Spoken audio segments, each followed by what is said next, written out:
Also, if you guys can, please open up the cameras. It really does help me feel like I'm not talking to myself.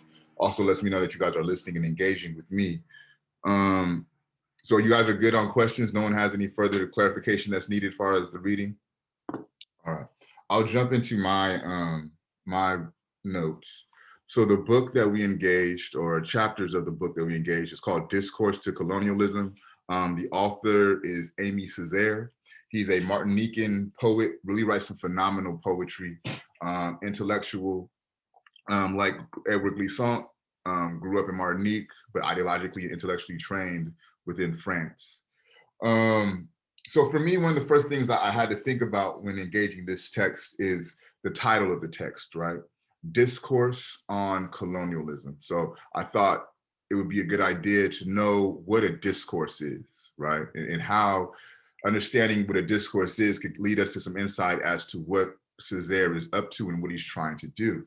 So a discourse essentially is a written or a spoken debate, right? So when you think about this being a debate as the way that it's framed and some of the arguments that Césaire makes, it really makes sense as to why he would title this a discourse.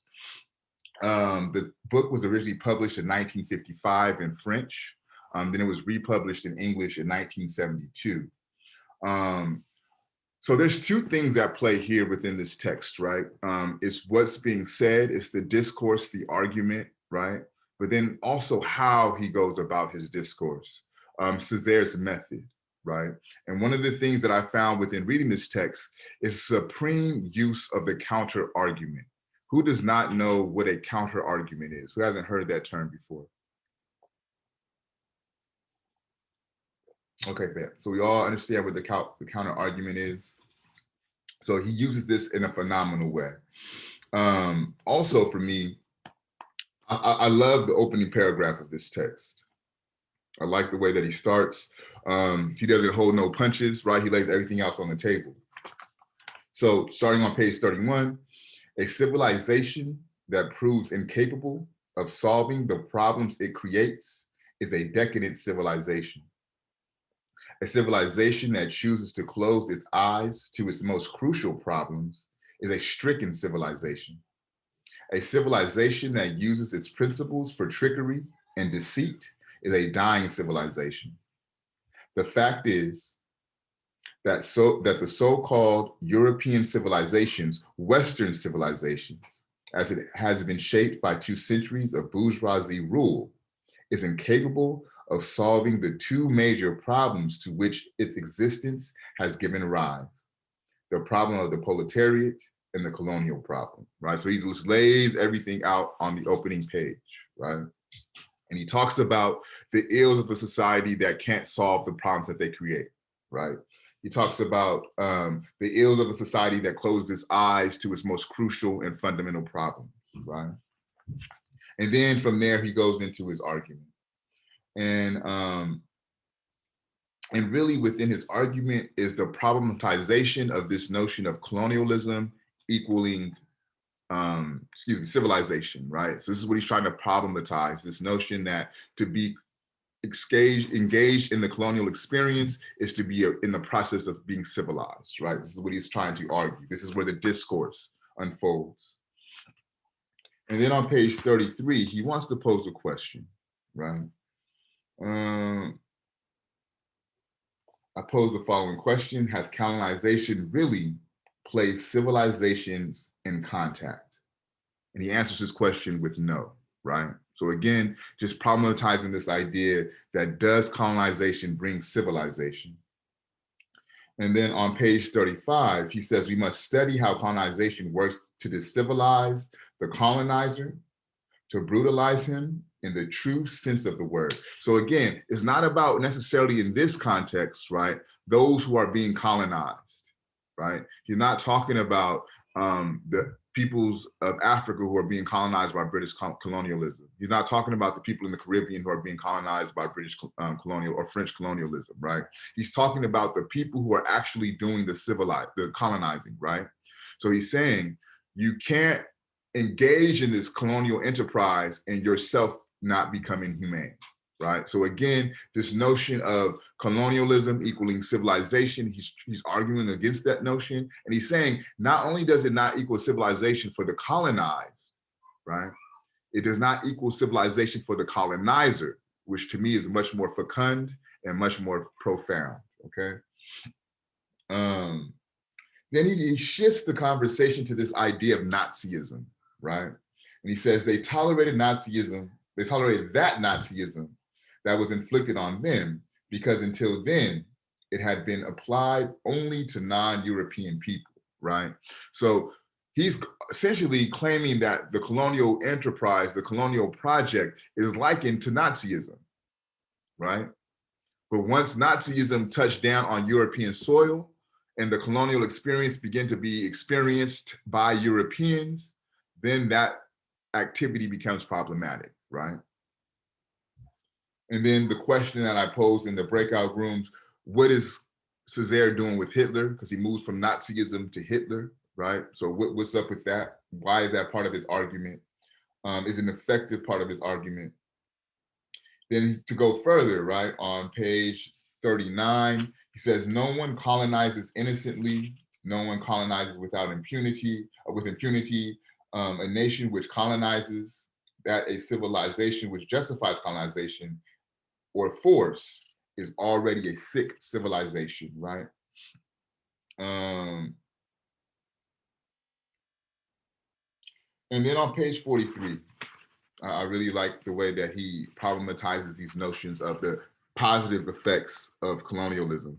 I'm going to start on the bottom of page 42, and I'll go towards the middle of page 43.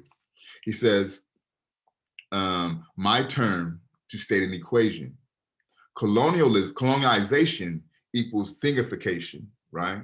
So whether you're being colonized or whether you're colonizing, to be engaged in this process is to thingify you, to make you a commodity, right?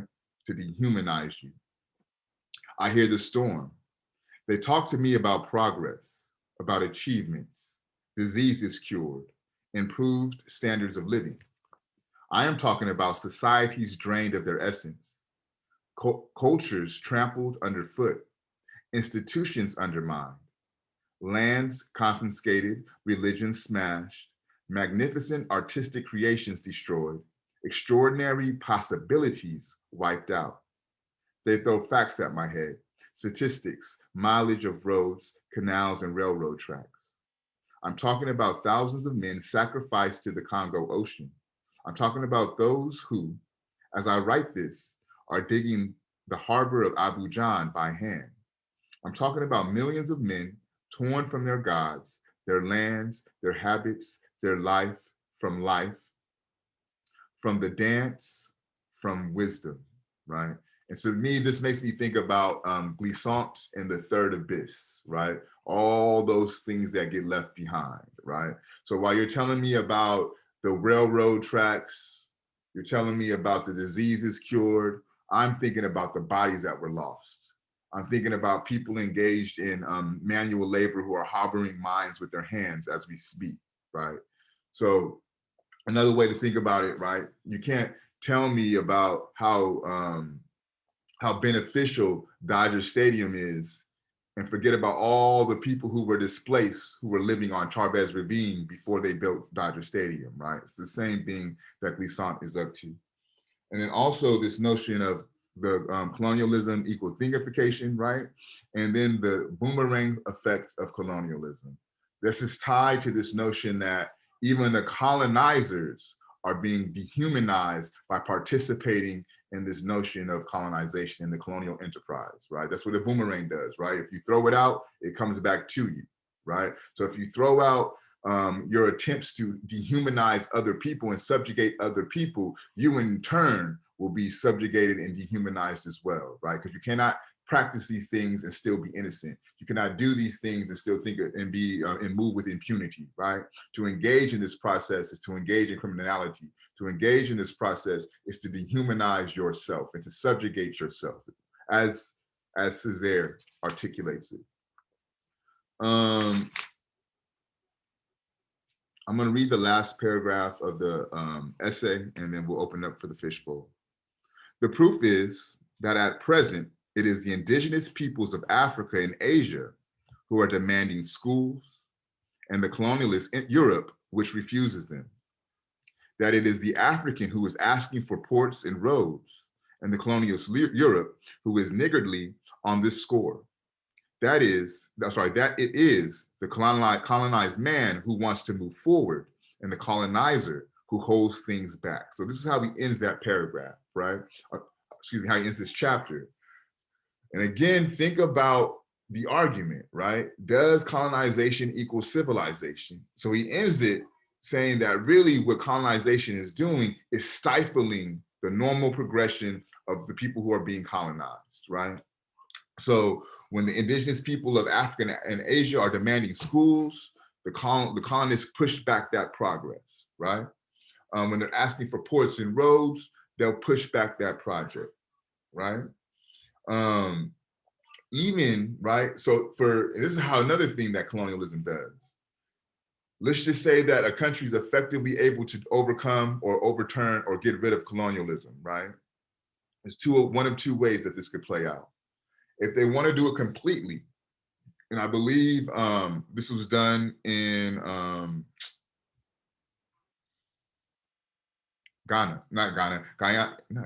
Guinea, excuse me. This was done in Guinea, in West Africa, right? Sekou Touré, the president of Guinea, when he overthrew, I believe it was British colonialism, excuse me.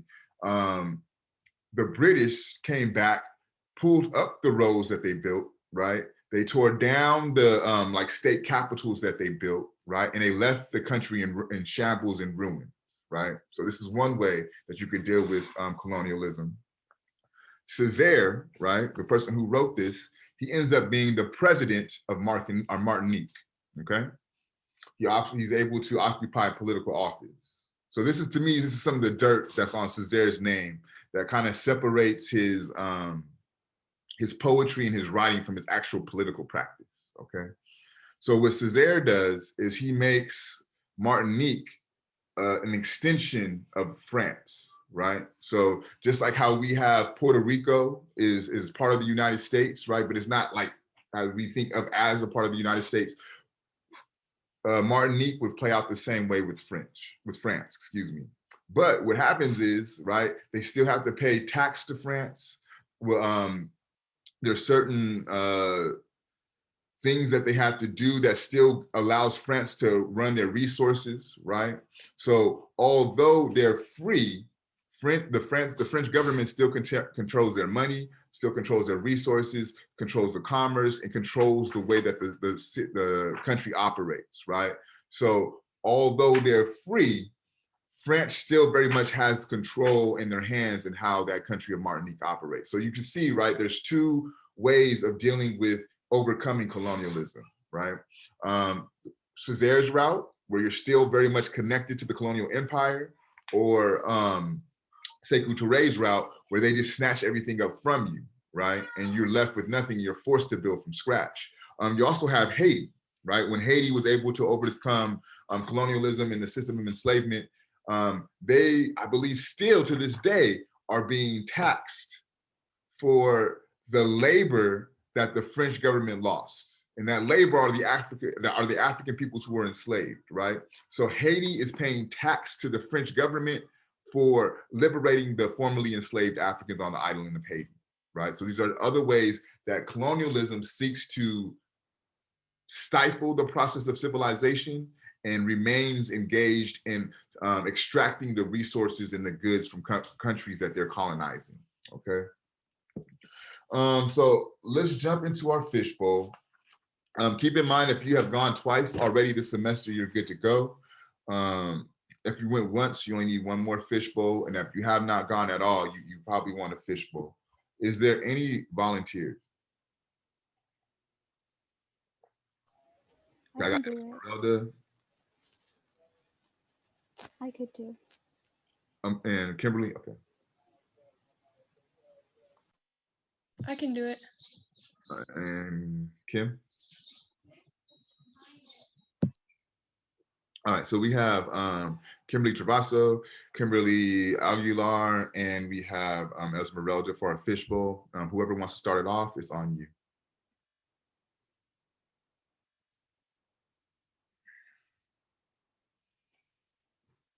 Okay, so in my group, we pretty much discussed how Césaire uses Hitler as a, like, pretty much to show the hypocrisy.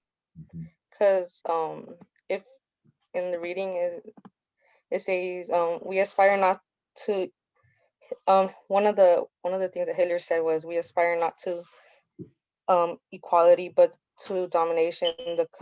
The country of a foreign race must become one again, a country's source of agriculture, labor, and industrial workers, on page 37. So pretty much if you take out the context of it being Hitler saying that, it would be like a depiction of what's uh colonization has done pretty much. I agree with you on that statement because I was also about to make a point about that too, saying that how the author uses Hitler as a prime example of overtaking Germany and going against Jewish people, and by doing that, in other words, making it into colonization. I also feel like it adds on to more, especially on this one line that says about like how it talks about like abuse and how much it has affected all the people, especially since I wrote down in my notes saying that abuse is celebrated by the colonizers, but they're also hypocrites by using violence and other disturbing means in order to get that. Luckily, I was able to get through that with some of my other peoples in my group talking about it. Good point, Kim. Thank you.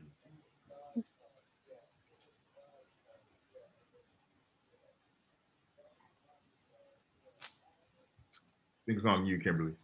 Oh.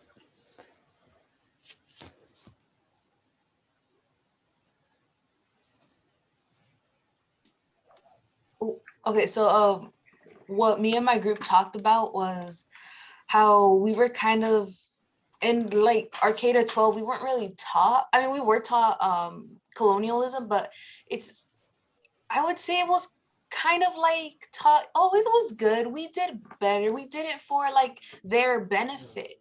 Right. But like, if we look back on it, if we just take into account this reading, it would have happened eventually. Like, that's how societies are made. We like make mistakes, learn from them. And yes, it might have taken a couple like more years, but they would have gotten from there.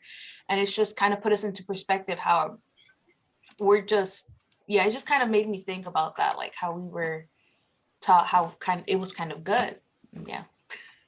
Very, very good point, Kimberly. So for what that makes me think about, right? I don't know about y'all, but I think it's pretty standard for California education. I think it's 4th grade, you go study the missions, right? Yeah. And Yes. that is a quintessential depiction of what Kimberly is talking about, right? They teach you as if this is something that's good, right? You go visit a mission, you go build a mission, right? But they don't talk about the violent atrocities that were enacted upon the indigenous people to make them become American, right? This is what was done in the missions. They don't talk about how your indigenous religion or your indigenous spiritual practice was forcefully beat out of you to make you become Catholic, right? They don't talk about any time that you spoke your native indigenous tongue, you would be violently beat to make you speak Spanish or English, right? So again, in our K through 12 schooling system, we're talking about colonialism, but it's done in a way that is acceptable, right? Again, it's done within the guise of bringing civilization, right? And that's why Césaire's argument is so profound and fecund and powerful, because it takes this notion of colonialism equaling civilization, which is what they use to justify their terrorism, and it flips it on its head, right? So thank you guys for the fishbowl. You guys brought up some really, really good points. What I want to do, let's shift to the classroom conversation. And I want to hear your guys' thoughts on the reading. I'm curious to hear what you guys thought about Hitler a little bit more, or how he used Hitler. Actually, before we do that, kind of get into a conversation around my pedagogical practice. Why do you think I have you guys go into the breakout rooms and discuss these questions before me delivering you guys the lecture to kind of provide further context? What do you think is the purpose of that exercise? So we can share each other's thoughts beforehand? Right. and really also is to take me as the professor, right, out of the role of being the sole author of knowledge, right? And really to get you guys to understand that amongst you all, your peers, there's resources and there's answers there as well, right? So you could get with each other to get information, to get pointed in the right direction. You don't necessarily have to go to your professor. And this is not just something for my class, but for all of your classes and throughout your entire educational experience, right? Think of your peers as a resource, right? And they may not have the answer per se, but they may push you closer to the answer. So that's part of the reason why I do that. Don't take that exercise lightly, because it's vitally important to your educational process, right? So yes, Janet, thank you. That's why I do that. So yeah, so what are your guys' thoughts on the reading, on your thoughts on Hitler, how he used Hitler, how the essay is written, right? His style, anything's on the table. What do you guys want to talk about as far as the reading? I just wanted to say something in relation to what you were talking about Yeah. in terms of grade school. The more that I thought about it, and the more that you mentioned about like us having to go to missions and learn about the good things that have happened, quote unquote, good things. As an immigrant, it makes me kind of think grade school is kind of a colonization of immigrant students, because us having to learn only this type of history and not learning everything, like all encompassing different types of history, kind of tells us like, hey, this is what you're supposed to be. This is the type of student and the type of person you're supposed to be in America. And as an immigrant, it's kind of just like whitewashing me, I guess, to thinking, oh, this is the path that I'm supposed to go. And this is not like, this is the only way that you'll be, quote unquote, American, or I forgot what the word was, but the only way that you'll be able to assimilate into society as an immigrant. Yeah. Yeah. And Joanne, you are absolutely right, right? But it plays out on a multitude of ways, right? And I think it has a certain psychological effect to those who migrate from this country or immigrate to this country, right? Because it's a different type of dual consciousness that you're dealing with, right?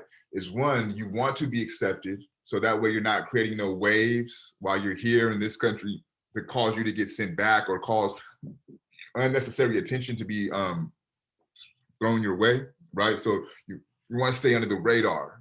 So to do that, you want to become what? American, right? So you're absolutely right. In this K through 12 education, it's an indoctrination into this notion of Americanism. It's an indoctrination into this notion of being patriotic, right? But not only does this play out for children who immigrate to this country, it's like this for all children, right? The way that this country talks about the missions for indigenous students is no different than the way that this country talks about the slave experience for Black students, right? It's the same disconnect, it's the same dissonance, right? And it's done in a way to where to understand it in this light is to be a good American, right? This is why there's such a contention around schools and businesses engaging in critical race theory. Has anybody heard about the, I'll call it tension, that's going on with the state, and I don't mean the state of California, I just mean the government apparatus, right? The White House, all those included, with the government institution, the state, and this idea of critical race theory. First of all, before I even get into that, has anybody who has not heard of critical race theory?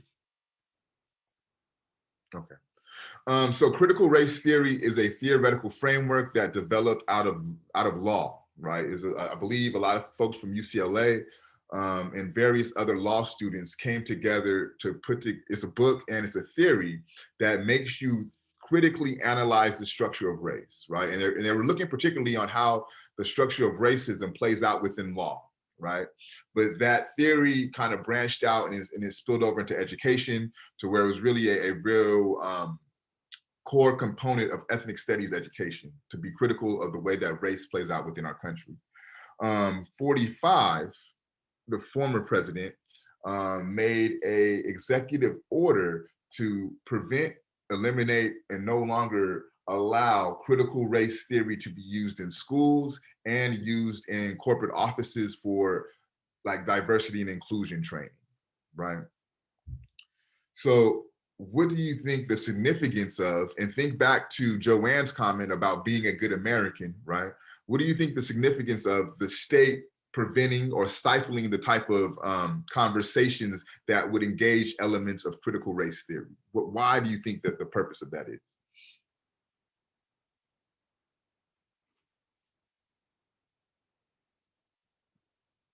Has anybody heard about 45 trying to eliminate the use of critical race theory in schools and corporate offices?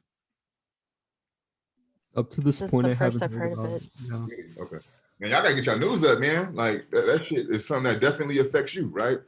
By and large, the Pan-African Studies Department on Cal State LA is a department that is entrenched in critical race thought. We may not call it that, but the work that we do is critical race, right? The conversation that we've had in this course this semester have engaged elements of critical race theory. So why do you think they would want to stop these type of conversations from taking place? I imagine it's like sorry, let me turn on my camera real quick. I imagine it's like this idea of we're past that now. We don't have to focus on that. No, and I'm just gonna say my opinion right here, right now. I legitimately hate it when people decide to ignore the history that came before us. You can't get rid of it. You know why? Because it happened, and you just can't ignore it. Sure, you can move on from it. Sure, you can like get better from it, learn from your mistakes, but you can't learn from your mistakes if you want to get rid of the mistake in the first place. Like, you get it? Yeah. Like, it's kind of counterproductive, if you ask me. Like, you are so desperate to move on and, like, you know, progress into, like, a better society, but you want to ignore the actual problem. The elephant is still in the room, and you're just going to have to address it one way or another. It's huge. Yeah, you're absolutely right, Jana. And I think the desire to ignore, right? That's where the need to disavow critical race theory comes from, right? Because what critical race theory does, it reminds them of the patchy history in American culture, right? It kind of points out some of these holes, right? It'll say that colonialism doesn't necessarily equal civilization, right? So they framed it in a way that is anti-American and it's anti-American values, right? And to be honest with you, to be completely honest with you, I don't disagree with that, right? Because in my interpretation of the American dream, if you will, right? It's not as lofty and idealistic as it's made out to be, right? What American dream equals is bloodshed, theft, rape, destruction, right? This is the Americans' legacy. This is what America does, right? This is what America did. This is what America does and continues to do, right? So yes, it's anti-American, but to me, the whole American project is anti-human. Does that make sense?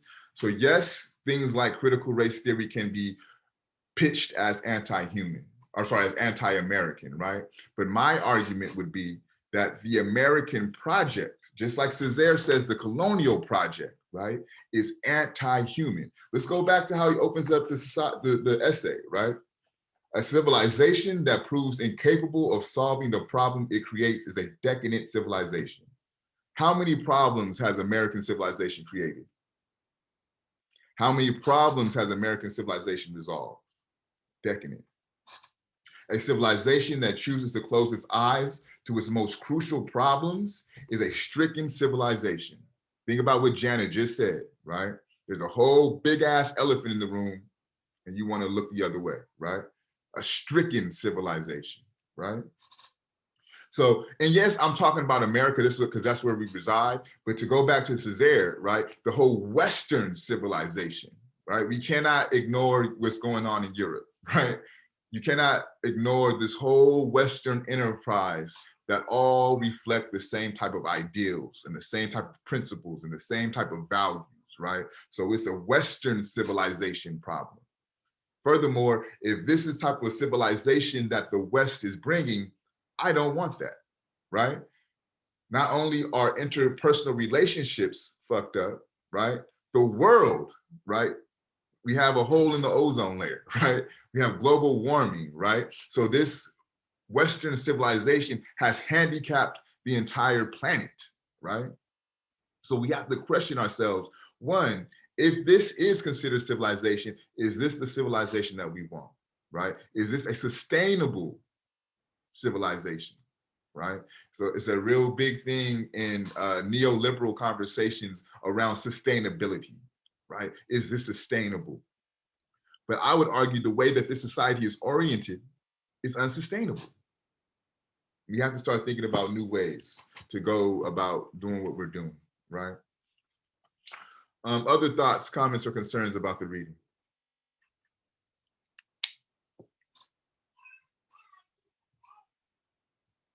I have a question. Mhm. On page 36, the very last paragraph, he's talking about Hitler and Hitlerism, but in one, then he begins to talk about like in one of the quotes, it says he has a Hitler inside of him. I wasn't like quite sure like who he's referring to. Where is the line which says he has Hitler inside of him? What page is that on? That's page 36, the very last paragraph, Okay, where it starts, yes, it would be worthwhile. I'm gonna read that. I'm gonna read that paragraph, and then I'll answer the question. Yes, it would be worthwhile to study clinically, in detail, the steps taken by Hitler and Hitlerism, and to reveal to the very distinguished, very humanistic, very Christian of the 20th century, Christian bourgeoisie of the 20th century, that without his being aware of it, he has a Hitler inside of him. Okay, so what he's talking about there, that he are these Christian bourgeoisies of the 20th century. Does that make sense, Liliana? Yeah, that's the bourgeoisie. That's the ruling class, right? Right. So what he's saying is that 21st century Christian ruling class, there's Hitler within you too. That's what he's saying with that, right? And he's saying you may not be aware of it, but he has a Hitler inside of him, that Hitler inhabits him, that Hitler is his demon, that if he rails against him, he is being inconsistent, and that at bottom, what he cannot forgive Hitler for is not the crime in itself, right? So I'm not really mad about what Hitler did to the Jews. That's not my beef with Hitler, right? The crime against man, that's not what I'm tripping off of. It's not the humiliation of man as such. It is the crime against the white man, the humiliation of the white man, and the fact that he applied to Europe colonialist procedures, which until then had been reserved exclusively for the Arabs of Algeria, the coolies of India, and of the niggers of Africa, right? So what he said with that, it's a really good question because it really brings out a fecund paragraph, right? So why he uses Hitler is to point out to those who are judging Hitler, who are looking down on Hitler, particularly in that Western Christian bourgeoisie society, in that class, right? Y'all have Hitler within you too, right? And the only way and the only reason that you're looking down and criticizing Hitler is because Hitler enacted these atrocities on Europeans.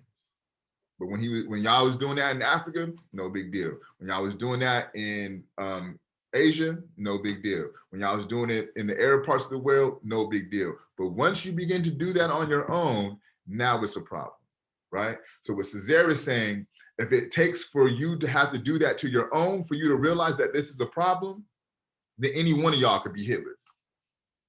Because that's in you. Because if you could turn the blind eye when that's happening to somebody else, then you could do that to anybody, right? That shows a level of your inhumanity, right? It's frustrating, Janet, but I think the idea as intellectuals is to take our frustrations and our anger and turn it into something positive. And I think this is a profound example of doing just that, right? He took a gripe that he had with the way that society is operating, and he put it on paper in his argument as a discourse, right? And that's where we have to try to situate ourselves as intellectuals and scholars is to do this type of work, right? Yeah, we could argue and we could complain about how this American system is decadent, right? We could talk about that all we want to, but what is that going to do to change it, right? How can you take that upset energy that you have, that frustration that you have, and morph that into something that could be beneficial and could really help move society forward, right? And I think that's what we try to have to situate ourselves. That there's a class that we offer in Pan-African Studies. It's called Racism, Classism, and Emotions, I think it's called. But I know emotion is part of the title, right? And typically it's taught by Melina Abdullah, Dr. Melina Abdullah, who's a former chair of the department. But what she does is she centers this frustration and this anger as one of those emotions that are a prerequisite to doing activist work, right? 9 times out of 10, when somebody engaged in activism, they're upset or they're angry about an occurrence or about the state of the world, right? So she says that this anger that Jana points out, right? She says it's a necessity to engage yourself into activist work. But the key is to shift that that anger into action, right? And that's where the key is. Yeah, Joanne, do you want to talk about that class a little bit since you had a chance to take it? I took it a couple years ago with Professor Giamfi, I believe is her name. And it was really cool. We talked. She's a lawyer herself. So she talked about a lot of things that was happening in addition to history, but also one of the requirements of the class was to actually engage in activism for the semester. And we had to write journals about that. So for me, I took the opportunity to engage in a women activist group called Affirm. And like it just opened up so many things because it really revealed like the intersectionality of a lot of things in our society and how it's necessary for not only for people of color to support Black folks, but also how we're all really related with each other in fighting this oppression that we have to deal with, because being here in America, like we don't really think oppression is something that's current, but it's being done to us in a different manner now. So after taking that class, my eyes were like really open wide and kind of it made me pick at things a lot more and kind of be more critical about things that happen on the daily. Yeah, Joanne, you brought up a really important word, intersectionality. Is there anyone who has not heard of intersectionality before? So you all understand what intersectionality is? Okay. So as Esmeralda, I'm interpreting this as you have not heard of that term. So I'm going to explain it to you. So intersectionality is within this context or this idea of positionality. So what your position is in the world, right? So for me, I'm a African man, right? So, or Black in the racial context, right? So one of my identities is Black or African. Another one of my identities is male, right? I also identify as heterosexuals. That's another one of my identities. So heterosexual, male, Black, those are 3 of my intersections, right? I'll use Joanne, for example. I would assume she identifies as woman. You can't assume it nowadays, but I'll throw that out there. It looks Yes, like, okay. I assume also you have some type of Asian background. Yes. Okay, so you're Filipino. So your intersection, Joanne's intersection is a Filipino woman, right? So especially for people of culture, right? Especially women, right? This becomes vastly important. And this was something that when I opened my eyes to this, it really changed my life. Because of you being a woman, you have to deal with axis of oppression on 2 levels, right? Because not only are we in a patriarchal society, we're in a racialized society, right? So if you're a woman of culture, then you really have to fight these systems of oppressions on a dual front, right? So what that means for me as a Black man married to a Black woman, I have to be cognizant of how I interact with her, so I don't make sure that I'm using my patriarchy to subjugate my wife, right? So this is where intersectionality plays out, and it becomes very important, right? So you could talk about, as a Black man, eliminating racism as much as I want to, but if you don't have eliminating patriarchy and misogyny as part of that conversation, then you're missing a very large aspect of creating a society that's just and equitable, right? If you don't have the idea or the notions to provide assistance, support, and creating societies that's just and equitable for the people who identify on the LGBTQ spectrum, then you're not creating a completely just society, right? So it's looking at all the aspects of identity, religion, race, sexual orientation, right? How you identify gender-wise, looking at all of those components and trying to engage in an activism that will create a society that's equitable for all of those aspects, right? It's leaving no one behind as we create this more just and equitable society.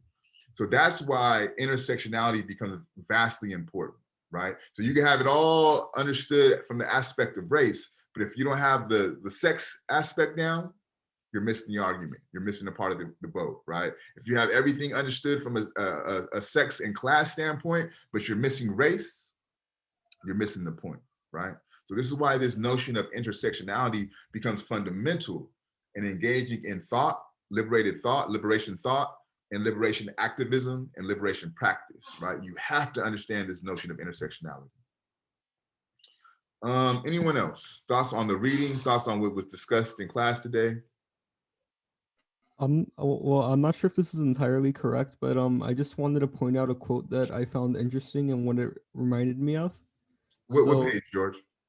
This is page 37, where Césaire says that the colonizers wanted a country of serfs, of agricultural laborers or industrial workers. It is not a question of eliminating the inequities among men, but of widening them and making them into law. So what this reminded me of was modern sweatshops and child labor, and how American companies often take advantage of the loosened restrictions in third and second world countries in order to take advantage of cheap child labor and produce and to reduce production costs. So it's a great point, George. And I think it also points to one of the contradictions of Western society, right? And you see this explicitly with 45, right? So one of his, what's it called? His platforms for his candidacy, right, was to bring jobs back to the United States. But if you think about the way that capitalism operates, and you think about what George just articulates, right? Capitalism is dependent on a cheap labor source to ensure you maximum profit, right? So there's no way in hell that somebody within the United States would work for the prices that a lot of these children and these people in these sweatshops and these child labor shops are getting paid. No one would do that, right? So by the very fundamental nature of capitalism, that's a contradiction, right? By the very fundamental nature of capitalism, there's no way that you're going to be able to return these jobs back to the United States, because people in the United States won't even work for those wages, right? So how would you do that? How would you go about doing that in a practical sense, right? So not only are they really not about civilizing this colonial enterprise, right? What it's really about is maximizing profit, right? And if it's really about maximizing profits, people's material beings can be subjugated, right? Think back to the reading that we had on Eric Williams' Capitalism and Slavery, right? The slave institution was the first thing that allowed them to get comfortable with the ability to devalue human conditions for the accumulation of profit, right? So if that's the impetus of what this Western civilization was founded upon, right? If that's the foundation, then everything else is going to be built on top of that.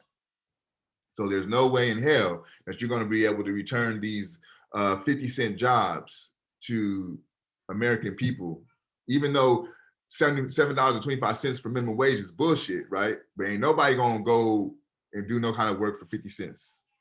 Just won't make sense. So be attentive to the contradictions. Good point, George. Let's get 2 more comments from somebody we haven't heard of and we'll call it a day. So we have Cynthia, we have Fatima, we have Jasmine, we have Kenneth, we have Alexander, Jamie. 2 more comments and we'll call it a day.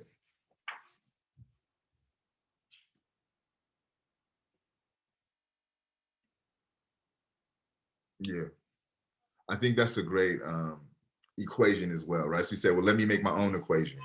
Colonialization equals thingification. So I agree, Joanne. It's a great equation, if we will. 2 more comments from people we have not heard from.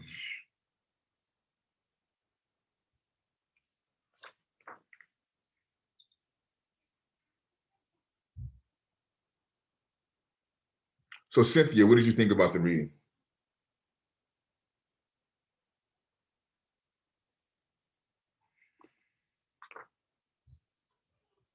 Cynthia?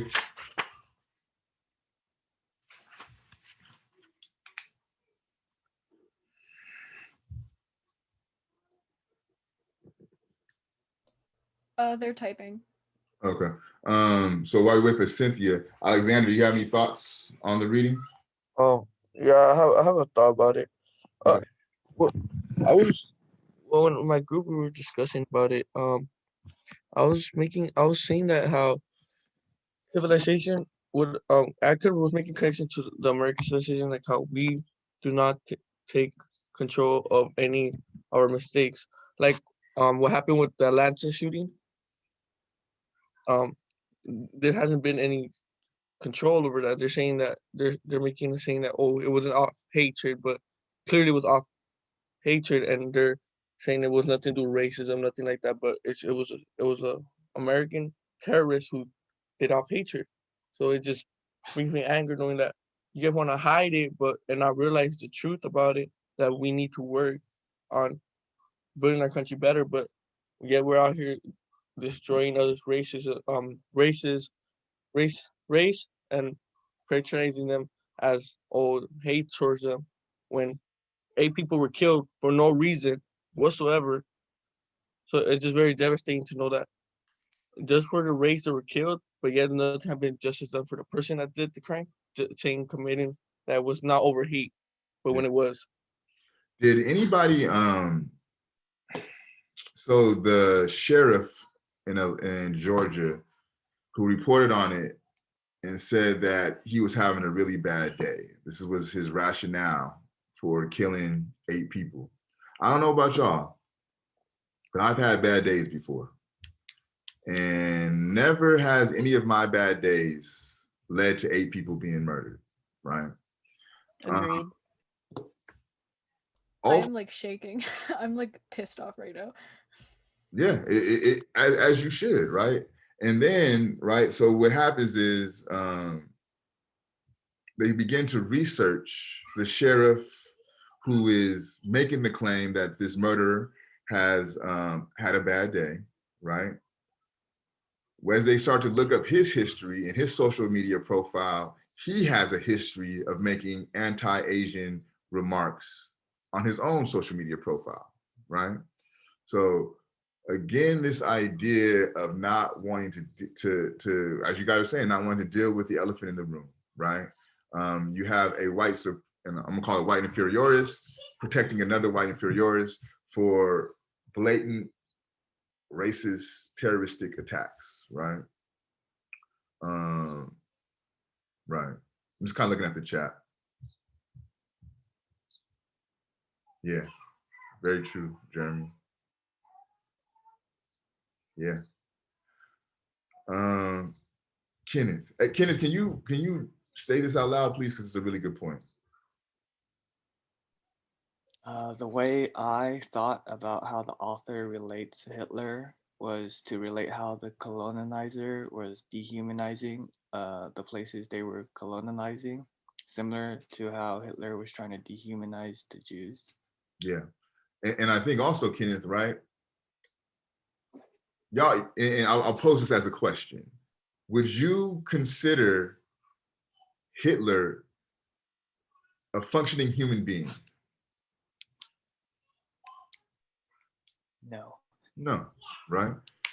So what Césaire is arguing is, so if we can't consider Hitler to be a functioning human being, we can't assume all the colonizers to be functioning human beings, right? We can't assume that these police who are committing domestic terrorist acts and covering them up are functioning human beings, right?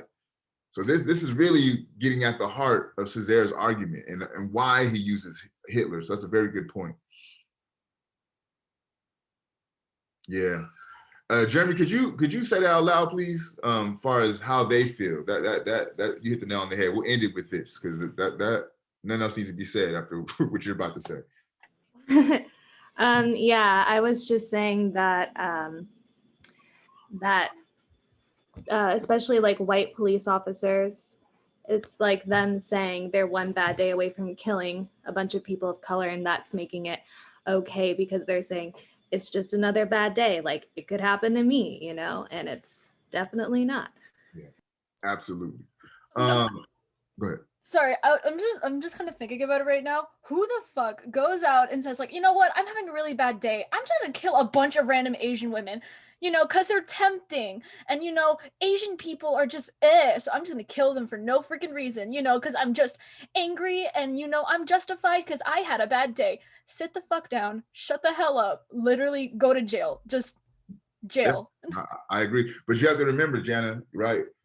The historical context is important, right? So this is also a country who felt that if a Black person looked at someone wrong, we can lynch them, right? So this is the same type of foundation and the same type of psychological pathology that is running through these people, right? So as I agree with you, as much as I agree with you, and I understand your frustration, your passion, for me, I think about this and understand historical context, right?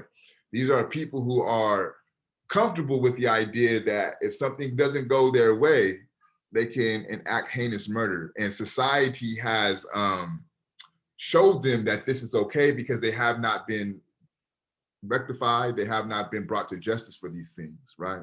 So we got a lot to we got a lot to deal with. I want to make two quick announcements. I made a slight adjustment for our midterm. We're not going to just take a deep breath, Jan. It's okay. You got to find a way to take that energy and make it positive. But we are going to push back the midterm review. I think originally I said next week will be our midterm review, then we'll go on spring break. I'm not going to do that to you guys. I want you guys to have your midterm review and then the following week be the midterm. So what we'll do is we're going to read Frederick Douglass for next week's reading. After that, we'll have spring break.